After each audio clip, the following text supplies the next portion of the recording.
Welcome to Talk Cosmos, the show where Sue Minahan and her panel of guests bring you insightful conversations to awaken consciousness for soul growth.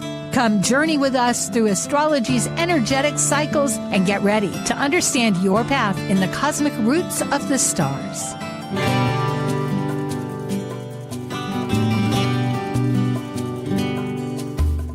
Hello, I'm Sue Minahan, Talk Cosmos, and today is May 25th.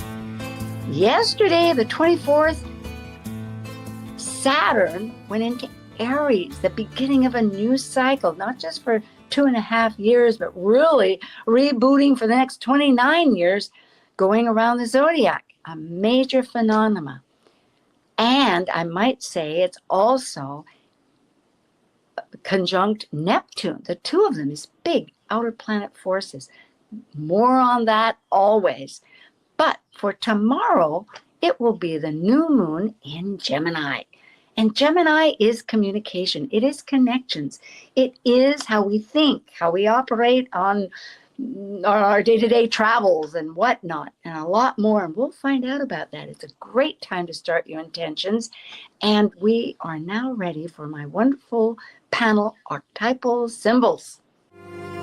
Synthesizing the new moon consciousness through archetypal Sabian symbols, numerology, lunar mansions, tarot, and astrology, all together illuminating a new moon vision story.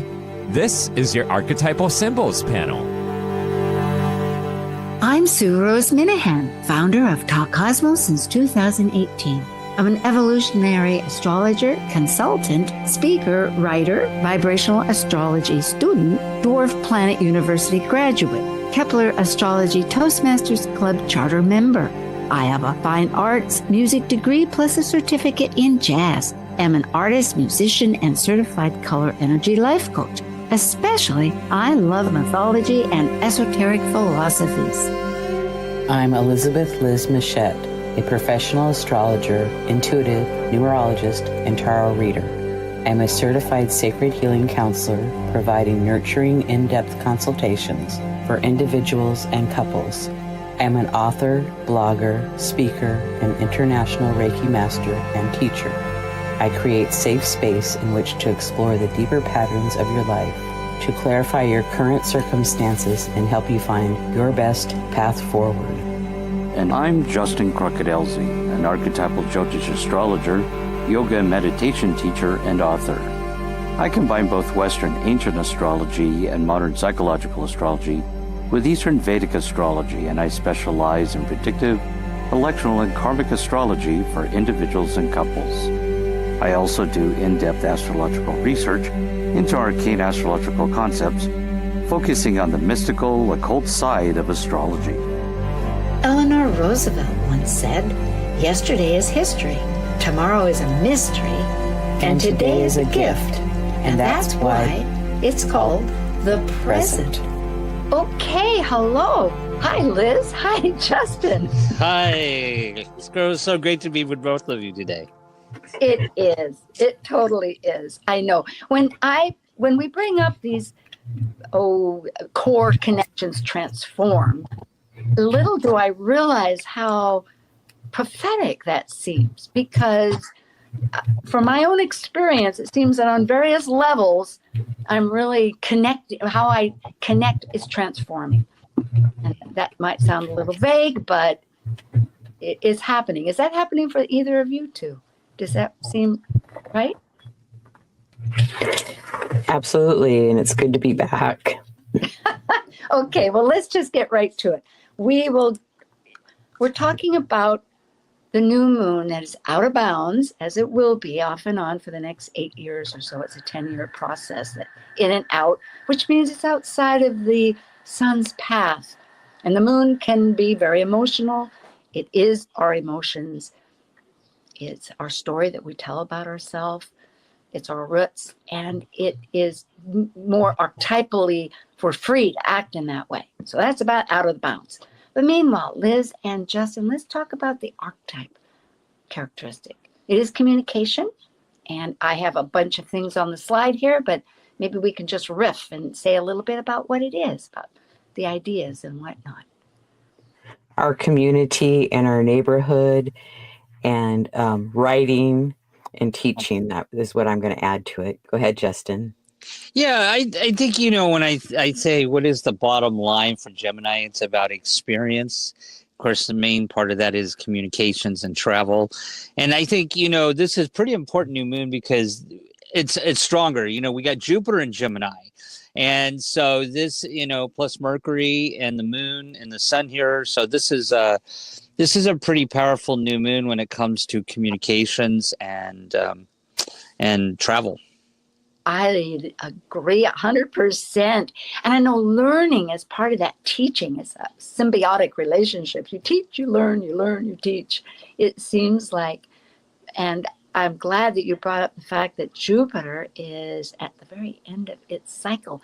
These two, besides that, Mercury is the messenger to Jupiter. And the thing is, too, is that we may not really feel the full effects of this Gemini new moon, until like a day later when it does hit Jupiter, because Jupiter tends to inflate, it expands. So this is going to be kind of dragged out and kind of build up to a crescendo. As soon as it hits Jupiter, it inflates. So 2 good days of really great ideas. And I would just say, brainstorming, writing, ideas. That is the best of it. Not to get too distracted. That's always part of it. But somehow if we can just be creative, I guess it all manifests. Thank you. Absolutely. This is where it is in the chart, and this is an Eastern Daylight chart. So for the United States here and Canada, both capitals are on the East Coast, and that's why we choose these. It's representative of our nation at large. But it's in the 6th, it's in the 5th house. Yes, I was looking at this. It's a little smaller. But that is creativity. It's really what we're manifesting. So any other thoughts, or shall we? Well, it's like you said before, it's conjunct Mercury, and it's also conjunct Hygeia there too, but we'll get into that in a little while. Hygeia, yes. And for purity and health, I think toxins too. Would you say, Justin and Liz, that if you're not healthy, then it would be your toxins, so you need to be careful of that. But health in general, yes? Yes, and working on our mental health is really important at this point. So whether that's to talk to a good friend or have a good conversation with yourself, maybe whether it's to go out and garden and have kind of a meditation of gardening and working in the yard, whatever that might be, or journaling. You could write it down, but it's really important. That is valuable because Gemini loves to talk things out to understand it. We have Gemini everywhere, somewhere. And so that is so valuable. Yes, rather than keep it within. And if you do, put it on paper. Yep. We have rearranged this. I've rearranged this. And the Sabians are astrology. They were based on astrology, every single degree. Elsie Wheeler in 1925 is spiritualist, along with the astrologer Mar Edmund Jones, created this metaphysical imagery that is spiritually based. And so we use 3 to present a story, the degree before, the degree, and the one next. Those will be for the Eastern times. The ascendant is 12 degrees Capricorn, so it's going to be a degree 11 to 13. The MC is in Scorpio, it's 5 degrees, so it'll be 4 to 6. And in the new moon, of course, it's 6 degrees. Gemini is going to be 5 to 7. And why I put Taurus is not right. Mistakes, maybe we learn more. It is in Gemini. So we'll begin here. I'll just read the first one for past, and then we'll integrate it for those folks. But it is in Capricorn, so 11 would be a large group of pheasant on a private estate. And Mar Edmund Jones did 3 parts, a keynote, which is a little bit long here. It's refinement, propagation of aristocratic values by means of which humanity participates to evolve life towards an even more perfect forms of existence. think I typed that wrong. But basically, this aristocratic, which is a cultural process, taking the wild and improving on it for right or wrong. But it's a cultural process that we're doing, and that's what we came from. And then where we're at now is Capricorn 12. An illustrated lecture on natural science reveals little known aspects of life.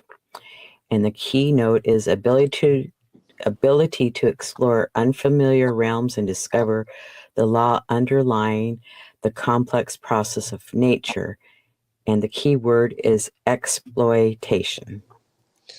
And then where it's going towards here is a fire worshiper meditates on the ultimate realities of existence. And so this is the subjective quest for ultimates beyond the interplay of life, the life and death process, and the will to transcend. So let's look at the three of these a little bit, and then we can move on to so this is how we're operating as we operate and in the world at large. And it is a very structured way, Capricorn. However, what would you take? Is there kind of a storyline here and a thumbnail? Well, this is what I get out of it. So we're looking at the ascendant here. So this is how we're moving into this event of the new moon, and this is kind of where we're at probably right now, or how we're showing ourselves. So I think for me, this really, because it's Capricorn, it's really, we're trying to find some elements of stability in life, and we're evaluating our existence here with this. And I think that's part of it. It's about exploring more the structure of where we're at right now is kind of where, to me, this gets. What do you all think?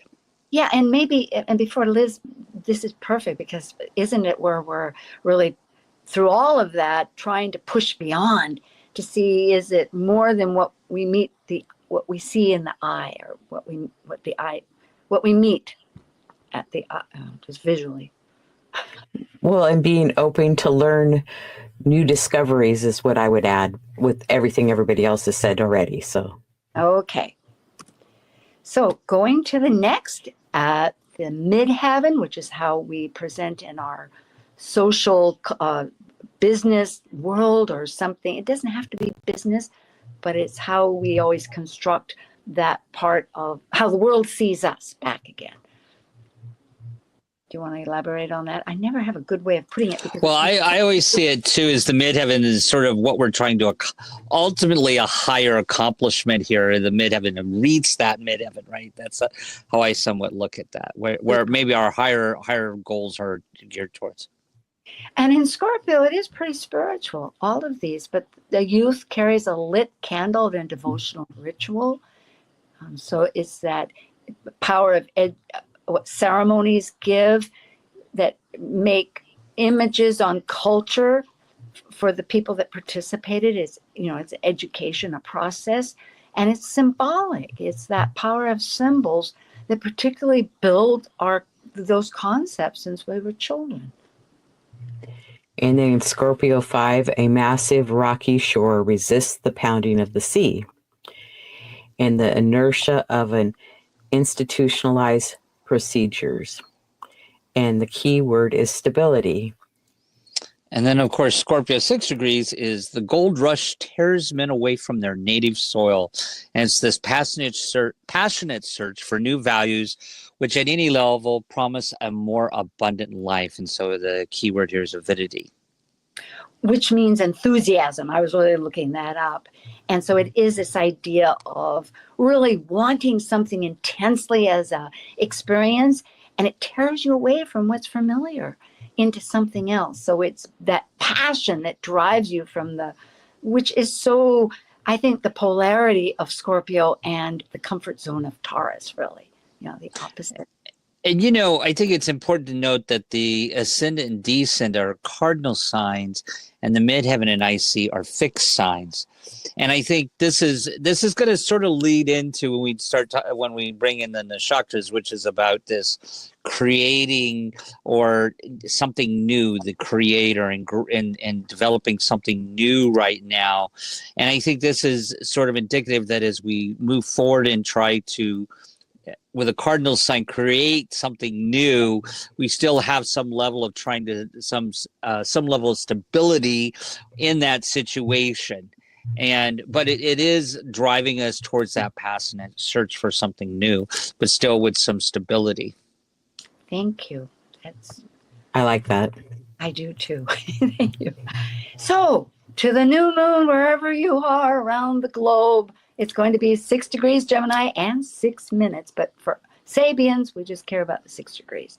The past, Liz, you want to start off? Sure. Gemini 5, a revolutionary magazine asking for action. And the keynote is the explosive tendency of repressed feelings and root emotions. And the keyword is to reach beyond established forms. And so to me, that feels like a evolutionary process. Yes, indeed. Transcending reality in whichever direction. The present, 6 degrees itself, is workmen drilling for oil. Again, the word avidity, that means that excitement, for that knowledge which ensures wealth and power. And the key word in a nutshell is ambition, but it's expanded. There's always a paragraph if you go into mind, into his Sabians, and he's saying that whether it's emotional, this is an evolutionary, it's socially prized to attain these forms of knowledge. And I suppose because it's drilling for oil, that there can be a pollution of consciousness, in which I think I would like to hear some feedback once we complete this little series of the 3. Go ahead, Joe. Yeah, and then of course what we're moving towards here, the Sabian symbol is a well with bucket and rope under the shade of majestic trees, and here we've got man's primordial faith, excuse me, in the hidden sustaining power of life, and as we move forward, it's about a fundamental trust and cooperation with life, that whatever we put out, we will get some return on what we're putting out there to the universe. That sounds like there's promise. So you know what? It's interesting. What I see here is that we started out having some level of stability in this passage search for new experiences, and that, of course, we've talked about Gemini is wanting new experiences, but here we have that it kind of goes out of bounds. It reaches beyond established norms or forms. There's a little bit of an out of bounds energy here, and ambition and part of that. But at the same time, it's saying that whatever we're wanting to start new right now or experience it new, that we got to believe in it. I think a fundamental trust and cooperation with the universe. Be curious what you all think about that. Well, I agree with that. And when you're just beginning something, there's a lot of adjustments that take place, and so be okay with the changes that would take place and continue on. Yeah, what comes to mind listening to what you've said is that, of course, we must recognize that we have roots that have stability, and that may be a platform, but yet to bridge ahead, that there is this transcendence and to reach out. So that's and to trust. I like that. That's inspiring. Mm-hmm. Well, the next one we are doing again is with Justin, and it's the Jyotish lunar mansions. Actually, I think it's in the chakras. Yeah, so in Jyotish astrology, we look at the lunar mansions, the nakshatras, and these are the fixed stars and myths around the fixed stars and concepts as the moon goes through these areas or constellations of the sky. And for this particular moon, Chandra is the moon in Sanskrit. The nakshatra is Rohini, and it's in the first pada, which is ruled. The first pada is always ruled by a fire sign. And in this case, it's Aries. So this moon has a little bit of an Aries feel to it because the Navamsa is Aries. And the key word here is passion. And this is the star of ascent, and the ruling deity is Brahma, which is the creator. and the ruling planet is the moon. The symbol is the chariot, and the basis above and below is the plants and the waters. And so basically the Shakti power for this new moon is the power to create and make things grow. And this is what I was saying earlier on, that we were going to see this theme really relate to the Sabian symbols, that we're wanting to have something new to grow, to create and grow right now. So this is a great time to create and grow something from that Gemini perspective. This helps so much because, yes, when it comes with the moon, I mean, both Eastern and Western here, which is the Vedic of India, is really supporting this out of bounds moon, passion, and to create and to expand, just as we finished with the Sabians. It's paralleling this. I just find this very inspiring to understand. And in the Northern Hemisphere, it's the perfect time to be working with the plants and growing things. So, yes, indeed. That's right. It is spring here. It's always... And the chariot, is that because it's traveling? We have a little time here, and both Liz and I love learning about this, and Justin is our specialist, and so we kind of tweak his brain. But with the chariot, is that because it's traveling, a chariot? It's more about beginnings. It's about beginnings and the movement of the energy towards that. And I think this has really helped because the Navamsa, this is an Aries field to it, that I feel like this really again highlights the Saturn ingress into Aries at the 0 degrees, and of course the Neptune at the 1 degrees. That this is going to be a little bit of a crazy power. This is a crazy moon, so people are going to be acting a little crazy. Gemini energy is a little crazy anyway. We all have it in our charts, but this is going to be a little bit of a crazy moon with a fiery strong air and fire energy to it. Yeah. Well, and it's out of bounds too, so that just kind of compounds the situation a little bit more. So be cautious and take a breath from time to time. Great time to create, though. Great time to create, because Aries is always about that entrepreneurial energy, starting new things. So this is a really great time to start new things.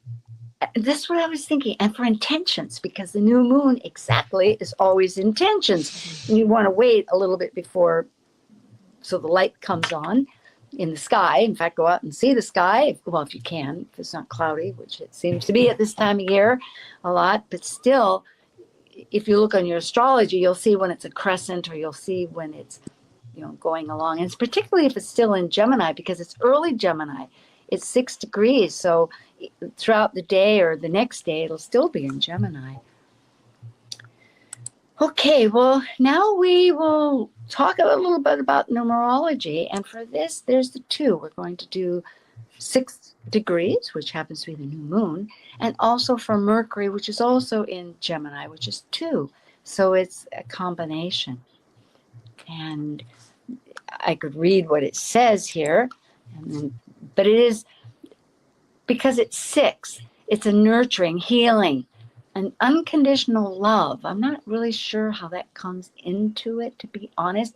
I know that with 6, we're going to go to Tarot, which is the lovers, but maybe because it's sort of Libra or something. Liz, you can explain that more. Sure.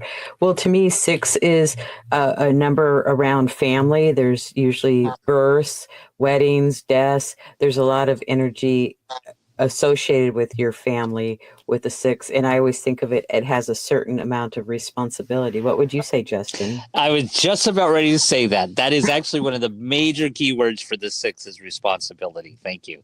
Is service, work, and responsibility. Thanks, Liz. I was born June 6th.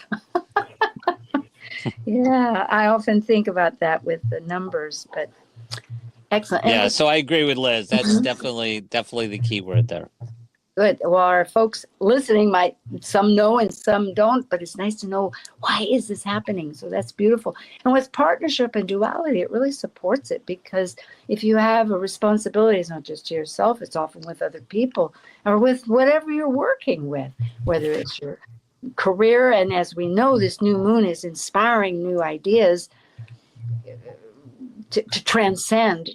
And so therefore there's a responsibility that we want to project or to plan or to be, make it work. Absolutely. And for those that don't know, Mercury is the ruling planet of Gemini. You do have it written here, but just for those that, to make sure that that's clear, that's why you chose to add Mercury and the number that it's at too. So, and it's a very yin number, the 2.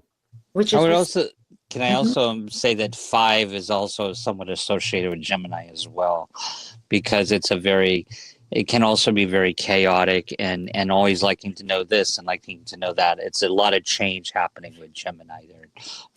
There's a really strong 5 energy with Gemini. Yeah, I like 5. I often think of Mayan astrology because they all have their techniques. But with 5, you come from a 4, which is the 4, the 4 corners, the structure of the earth, being held up, structure itself and form. And then 5 brings in spirit, which throws everything around. But because Gemini does think out of the box. Well, it's a trickster in a one way, and that's not that it's always meant to be the trickster, but life sometimes gives us a twist, a different direction than what we thought we had, because it's a collaborative thing with spirit. And okay, shall we go on with we'll finish here with the tarot. Yes. Liz, go ahead. So the tarot correspondence, we have 2 major arcana cards here. The 6th trump card, the Lovers, is associated with the sign Gemini. It's about crossroads, 2 paths, major choices, shared values, unions and connections, and it can be relationships too. Do you want to add anything, anybody else? No, it's just that Gemini really is the twins. So when you have crosswords and it's direction and it's travel, it's short-term travel. And so therefore it really makes sense that when it comes up with choices, that if you have 2 directions, you have to choose. Like Robert Frost said, this road leads, which path am I going to take? And that made all the difference. But at any junction, you make a choice. So, but this idea of the twins, also that they were kindred spirits, it relates so often to everything. I mean, I think it's very supportive of what Gemini is. It's of all the arcana, it seems to relate pretty strongly. And Mercury, for the Magician, which is the number 1 card after the Fool of 0, and here it's like Hermes, which is Mercury, which is the Greek term in the earlier form of Mercury. But connect as above, so below, is that we reflect the universe, that the spiritual and the physical are in a relationship. And just like the twins, one was Castor, one was Pollux, one was mortal, one was immortal. There's so many ways to go on and on to understand this. Justin and Liz? I would just say the resourcefulness and the skills and the tools to work with are very important here. Goody. And you added psychic powers, or together we put that in. Very good, which it is. It's because it's reaching between spirit and matter. I'm going back to the twins, of course, but this is the Magician. Thank you. Thank you, Elizabeth Liz Machette and Justin Crockett Elsie, for Archetypal Symbols. We'll be right back. This is a brief little breakaway, and thank you for tuning in. We'll be right back. Thanks. While we take a break from this week's edition of Talk Cosmos, let's take a look at this cycle's archetype. We are currently in the period of Gemini. By leaving a cycle based on physical form, integrated through spirit, the energy of Gemini connects spirit with matter, focused on communicating and defining the external. Gemini is a mutable air sign signifying flexibility. Gemini dually focuses upon teaching and learning in order to synthesize the world one lives within. Talk Cosmos brings insightful conversations to awaken consciousness for the soul growth with hour-long programs Talk Cosmos weekly programs are also available to watch live on the Talk Cosmos YouTube channel and Facebook page. While you're there, make sure you click the like and subscribe buttons so you get the full Talk Cosmos experience. Or if you'd rather listen to the show archives with audio only, the entire podcast collection since 2018 is available on most podcast carriers. And to find out about upcoming programs, sign up for the newsletter at talkcosmos.com. So grab your coffee, tea, or kombucha and enjoy the show. This is Martha Norwalk every Sunday morning beginning at 9 a.m. Thanks in part to Dr. Nels Rasmussen at healingministryforanimals.com. We cover the world of animals. This week, June 1st, it's Shelter Rescue Sanctuary and anything that helps our animal friends Sunday. We'll check in with Meow Cat Rescue, Help Animals India, and Merritt and Beth Clifton from animals24-7.org. Plus, we'll hear about all the events and classes coming up at the Ananda Institute for Living Yoga. Martha Norwalk's Animal World, Sunday morning, 9 a.m. to noon, right here on Alternative Talk, AM 1150. Tell your friends about Alternative Talk 1150.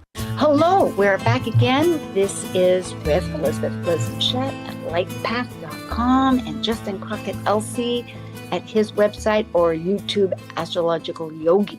And Liz has one too. Myself, Talk Cosmos, and my channel is Talk Cosmos. Liz, I know you have a channel and you have a potpourri of shows. Tell us just a smidgen. Okay, my YouTube channel is Elizabeth Liz Machette, and I have one series with Astrology Star Sisters that we have a number of shows. Justin does a few shows with me, and then I have a relationship show and a midpoints in astrology, and it's worth checking out. Thank you. Oh, it's a wonderful assortment. It's very good, and I'm glad to be part of it. Thank you. Justin? Yeah, no, I do consultations, and a good way to get a hold of me is through my email at justin.lz@gmail.com. And you can also see any of the podcasts that I'm a part of on my YouTube channel at Astrological Yogi. So thank you. Yes. For Talk Cosmos, I am with Liz on the dwarf planets. We are coming up with another one coming up in the next few weeks. That'll be exciting. And recent ones with Planet Buzz, there was one with Jason Hawley about Saturn ingressing Aries, which was yesterday on the 24th. And the one last week was also about dwarf planets. And it was about some of the octaves with the larger planets that are ingressing. And it was with Melissa Elvira Billington, which is very exciting. Next week will be Kaleidoscope Visions, and we'll do the lunar phases for this month. Just to thank everybody for subscribing and liking Talk Cosmos. Once again, I'm always bringing up Fractal Cosmos. It's a vibrational astrology podcast, not podcast. It's going to be a conference come Labor Day, so check that out. Okay, let's get into our new moon. It is tomorrow on the 26th.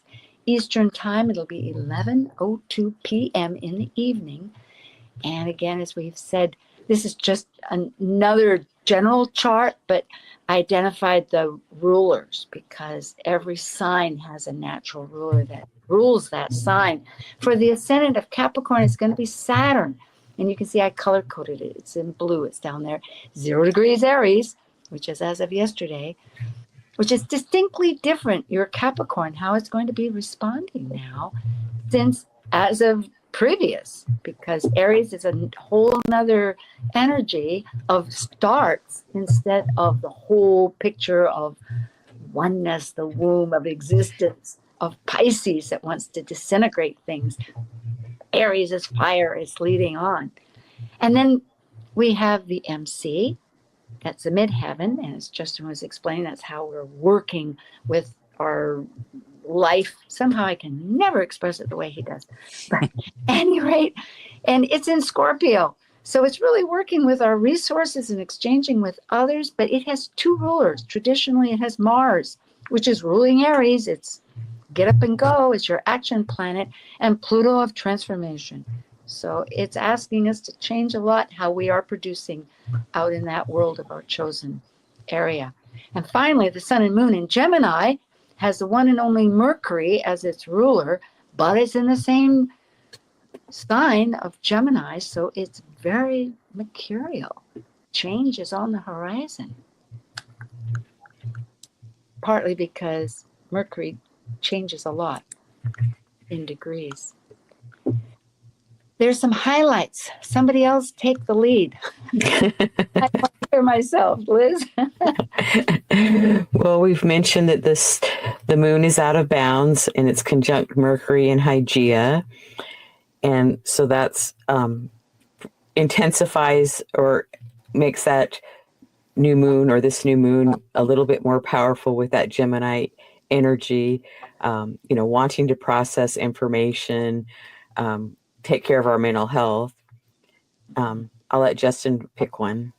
Yeah, no, I think it's important. We've just had Hygeia move from Taurus, which is about the health of values and resources. And in some charts, Hygeia and Taurus can represent sort of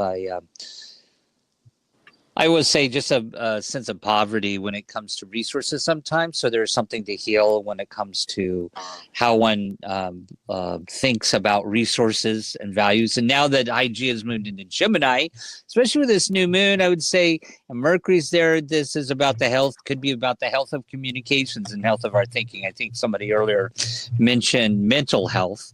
And when Hygeia is in Pisces or Gemini, can represent an element of mental health or the health of communication. So I think this is highlighted to how we're thinking because it's next to Mercury there in Gemini. And so there can be just sort of needing to balance and to ground ourselves right now with Hygeia and Gemini can be a little scattered. So this is about healthy thinking, healthy communications, I think. That's kind of important. And I think it's important because it does triangulate that Pluto. And with Uranus, moving towards the Gemini aspect and coming into a complete trine with Pluto, I think this is going to highlight that chaotic air energy. Yeah, with Neptune too, with that idea of Pluto, it's still disintegrating, isn't it? It's wanting to transform our linear thinking, I think, to be more intuitive. So it's and to clear, like Liz, you had put down, always, I love it, reminding people to journal or ourselves to clear our thoughts, because emotionally things can get tangled until you put it down and you start realizing what you're saying or what your values are, what you're thinking, the whole 9 yards of There is some action. Well, there's always action in a chart. And here, Jupiter of our belief systems and our philosophies, it could be the law, happens to be in Gemini, still at the very end of Gemini, which we had brought up, Justin had brought up earlier. And it is in action points. It's a square to the lunar nodes, which is our collective energies of. Right now, we're going towards Pisces, and we're trying to integrate our Virgo of our details and maybe re-strategizing. Well, I would call it re-strategizing even so, to consider what details do we want to involve and how do those details support our philosophies, and do they support our philosophies, or do we need to ditch them? How do we see the wholeness of Pisces? Well, yes, and what should we just let go of? It's like, to have a belief in something that you're stringent, you're strict on or something, and it's like, well, is that really important? Yeah, and Liz, you're reminding me, I'm looking at it now. Saturn is there. Saturn that just moved into Aries. So, of course, Jupiter of expansion, and then of contraction with Saturn, there's this wonderful dialogue of movement. It's like the parallel. It's a motion. It's contraction. It moves. Parallel. There's a name for it. Well, and go ahead, Liz. No, you can finish. No, I think what I'm seeing here also is because this is a big a communication and thinking thing going on here with Jupiter and Gemini. And, we got Mercury in Gemini, Hygiea in Gemini, New Moon, all in Gemini. There's a big communication thing going on here and thinking, because Gemini is a mental sign. And when it squares Saturn, we run into some obstacles here. And so there can be some challenges to our thinking. Saturn squaring that, and of course we got Hygiea. But then I might also mention that Mars is squaring Juno, which is about this some tension in relationships when it comes to ego and direction and what we're trying to intention accomplish, effort and vigor here with Mars and Leo. So I think there is something that says pay attention to our communications with people and to ground ourselves. Don't get carried away with, taking some risk there, with that Saturn in Aries and it's squaring Jupiter there. There can be some risk. And so that's what I would say as far as just really paying attention to our healthy of our thinking and our communications. It's good words if we're going to be entrepreneurial and create these new projects. It's all part of the whole picture of how we're trying to appraise. Because Virgo always, as South Node, is always the analytical factor, taking all that details that Gemini keeps pouring out, trying to synthesize into what is of most value. As far as flowing energies that are in support, hopefully, as long as they're not, anything can be in excess. But Mars is very much trying to work with our values of what our wounds may have been. It's trying to be, I think, really trying to include all of ourselves. It's very possible in life to just dismiss part of ourselves. Oh, it's not good enough. We don't have the experience. I don't have the education, whatever it might be. You don't have the means, etc. But rather just take stock and, in a sense, look at one's abilities, what is perceived as a wound, and see how it could relate to the multitude as an identity and teach or manifest, work. In other words, our actions, I think, are going to help work towards resolving that potentially. Well, and Chiron is conjunct Eris exact, and it's included in that trine with Venus to Mars. So here we have, our wounds. We really need to look at them and to take action to work on healing those. So I would say that Mars is giving us the courage to work on whatever our wounds could be.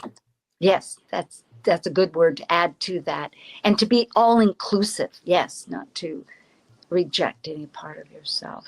Have courage. And I'd also say, this is, we got Mars, which is, that effort, action, and forward movement, and it's triangulating Venus, which is our desires and affection. So this is an easy flow of both of them saying, oh, I want this. Okay, I'm going to do this. And it's in a fire sign. So there is a really quick do it now, a little bit of a risk aspect here with this of maybe running headlong into the fire here with Venus and Mars in a positive trine.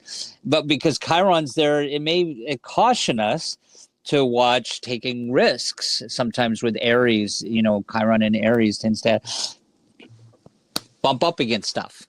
And so this could mean just kind of patience at this time, because that's an element of not being patient with Mars trining Venus, that we could just go headlong into something and not think ahead, and what happens is then we get a wound.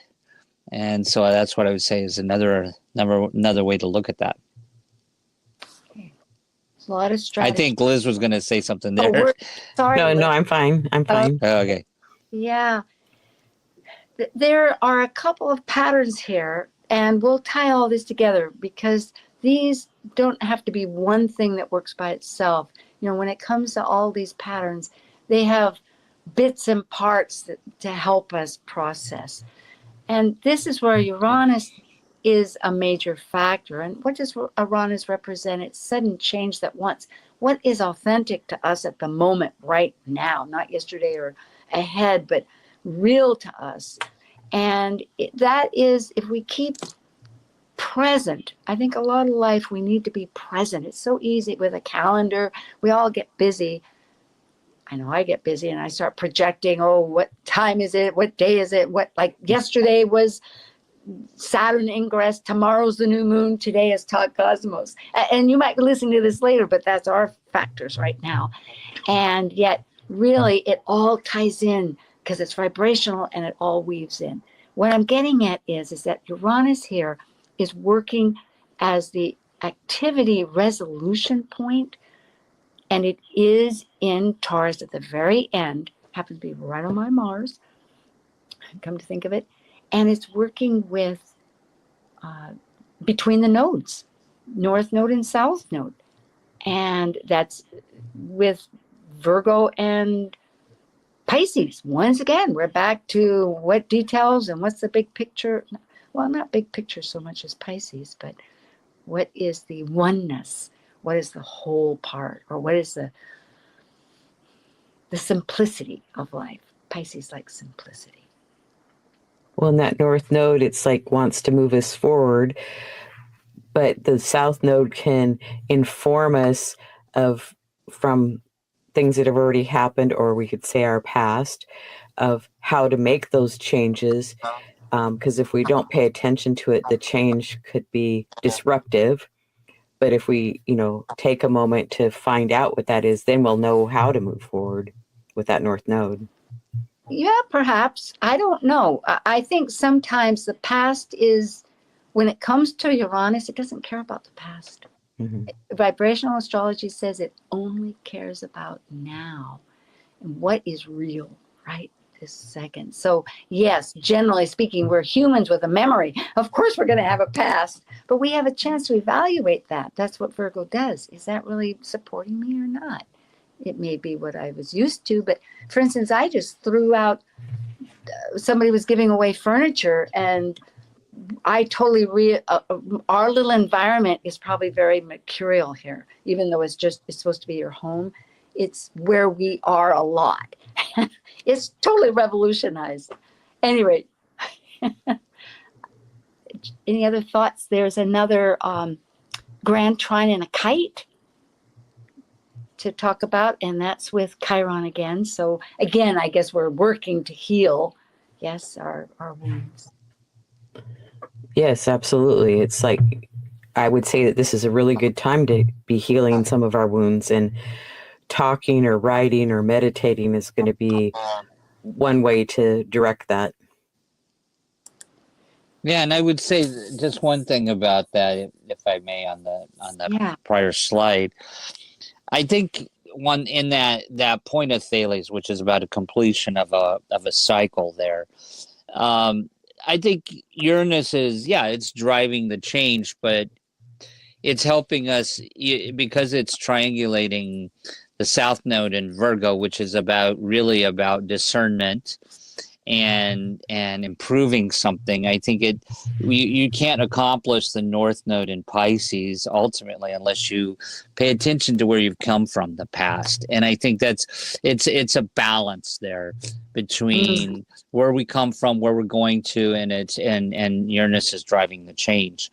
And that opposition between Virgo and Pisces is about what's true and what's not true, and discernment and logic and reasoning versus imagination and fantasy. And I think it's a really good. I think that's a really good completion of a full cycle there. But I think anything we want to change right now, let's be discerning about where we've come from and where we want to go. I think you're in agreement. That sounds good. And we have a yod. What's a yod? It's a point that is looking at two other things that are connecting, two other planets that are connecting in a sextile. I'm trying to explain this so that people that don't know any astrology, which I run into a lot of people, are wondering, what is this? Because we don't want to always use fancy language. The point is, it's a real adjustment. It's a learning process. And what needs to learn? It's a rebirth. It's Haumea, which represents rebirth. And it's also the South Node in Virgo, which is how we analyze, how we see life, how we see life. I mean, the three of us have a lot of Virgo, and many people might, or they may not, but we categorize our life, and perhaps we need to recategorize it or recategorize the files, if nothing else. That's one thought. Right. The discernment, like Justin was saying, that South Node, of having the discernment to move forward. And it's with Chiron and Eris at one point and with Pallas Athena. So having discernment of how to heal and how to use your wisdom to move forward in life, I think is very, very important at this point. That's beautiful. Well, we have a few minutes here, maybe 5 or so, and I hope my connection doesn't go out. I'm running out of batteries. Because I had, just to be full disclosure, because if I suddenly lose connection, that's what's happened, is I'm having a little bit of a technological challenge as trying to figure out how does Saturn really get into, well, it rules my North Node. So there you go. In Aries, anyway, whatever, Mar. We won't get into all that. I'm just hoping I don't lose power. What do you think?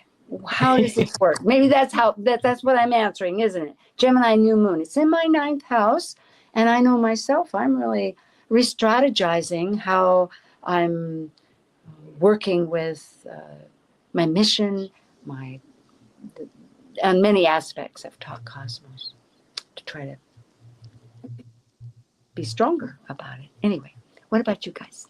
Liz? Well, I have it in the 12th house, so working out in my yard is like my meditation, and I can process all the things, my new ideas, and then I can go in the house and write them all down. And so, because the moving meditation, I do much better with than just sitting quiet, even though I can do both, but I prefer some kind of a moving meditation. So, but I do write it down in journals. So, yeah. And I might add, I'm working with a coach right now to help work ahead to do marketing in that. So, she has quite a few assignments, so we've just barely begun. So, yeah, so it is a lot of writing for myself too, communicating with myself. Justin? Well, I think the Gemini energy right now is really great for artists. I mean, if you're an artist, I think the Gemini energy is really great now. I would suggest anybody watching this today that this is the time to start writing. If you've been putting it off, this is a great time to start writing. This is a time to start journaling. And because we got this confluence of communications and ideas, along with a really strong Aries energy coming into the collective here, I say this is really a great time to start some new projects with writing or creative ideas. Just go for it. It doesn't have to be perfect. Just go for it right now. Start something, and just have a pad to keep writing down those ideas, because Gemini can be just like brainstorming a new idea, especially if you have a Mercury in Gemini or Mercury in Leo. It's going to be a lot more powerful right now with that Mars in Leo. A lot of creative energy when we have fire and air. And that Neptune in Aries is certainly helping that creative flow for sure. And I would use the Saturn to write it down, that structure of getting it down on paper.